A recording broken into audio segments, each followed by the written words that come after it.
बरसों पुरानी बात है। एक गांव में देवदत्त नाम का ब्राह्मण अपनी पत्नी देवकन्या के साथ रहता था। उन दोनों की कोई संतान नहीं थी। आखिरकार कुछ वर्षों के बाद उनके घर प्यारे से बच्चे ने जन्म लिया। ब्राह्मण की पत्नी अपने बच्चे को बहुत प्यार करती थी। एक दिन की बात है, ब्राह्मण की पत्नी देवकन्या को अपने घर के बाहर नेवली का छोटा सा बच्चा मिला।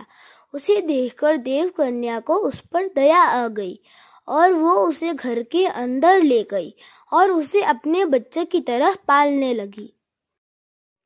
ब्राह्मण की पत्नी बच्चे और नेवले दोनों को अक्सर पति के जाने के बाद घर में अकेला छोड़कर काम से चली जाती थी। नेवला इस दौरान बच्चे का पूरा ख्याल रखता था। दोनों के बीच का अपार स्नेह देखकर देवकन्या बहुत खुश थी। एक दिन अचानक ब्राह्मण की पत्नी के मन में हुआ कि कहीं यह नेवला मेरे बच्चे को नुकसान न पहुंचा दे। आखिर जानवर ही तो है और जानवर की बुद्धि का कोई भरोसा नहीं कर सकता। समय बीतता गया और नेवला और ब्राह्मण के बच्चे के बीच का प्यार गहरा होता गया।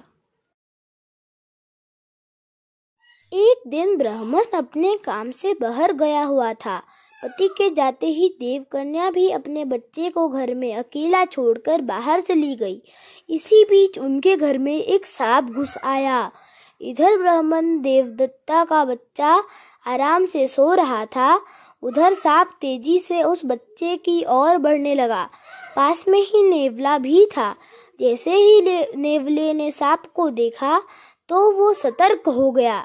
नेवला तेजी से सांप की ओर लपका और दोनों के बीच काफी देर तक लड़ाई हुई। आखिर में नेवले ने सांप को मारकर बच्चे की जान बचा ली। सांप को मारने के बाद नेवला आराम से घर के आंगन में बैठ गया। इसी बीच देवकन्या घर लौट आई। जैसे ही उसने नेवले के मुंह को देखा तो वो डर गई।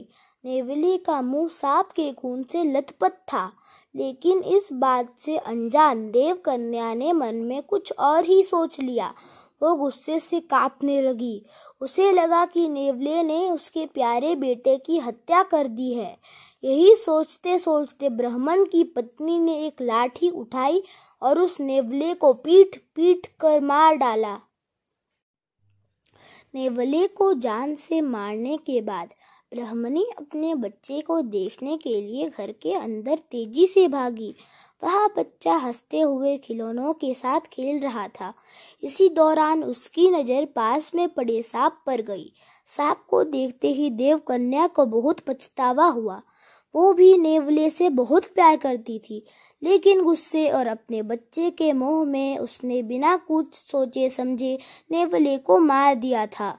अब ब्राह्मण की पत्नी जोर जोर से रोने लगी, लेकिन तब तक बहुत देर हो चुकी थी।